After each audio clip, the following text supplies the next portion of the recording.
Mic नहीं, अपने पास mic नहीं है, स्पीकर नहीं है, कोई नहीं लाया होगा ना।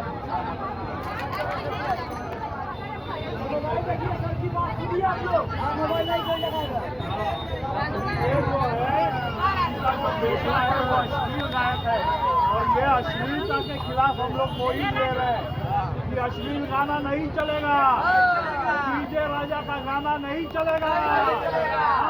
मार डालो इस परिवार को।